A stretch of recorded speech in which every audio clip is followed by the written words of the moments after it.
এ পৃথিবীর সবচাইতে বড় স্বৈরাচারী ফেরাউনের পরে এই হাসিনা। এর বাস্তব প্রমাণ আয়না ঘর। আমি মাটির নিচে যতদিন ছিলাম জানি না যে দুনিয়া বলে কিছু আছে কিনা। আমারে যারা নিয়েছিল রিমান্ডের নাম করে নিয়েছে তো, অথচ নিয়েছে তো মাটির নিচে।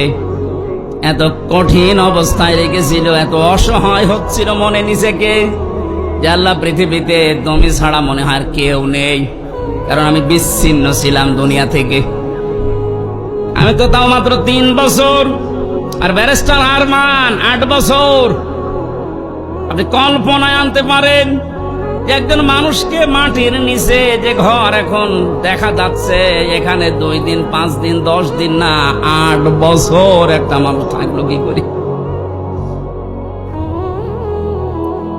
এটা টুরিস্ট প্যালেস হিসাবে আমার মনে হয় যারা দায়িত্বে আছে অন্তর্বর্তীকালীন সরকারের, তাদের উচিত হবে এটা রেখে দেওয়া। তামাম দুনিয়ার মানুষ সেটা আসবে, দেখবে আর বুঝবে যে বাংলাদেশে একটা জালেম ছিল।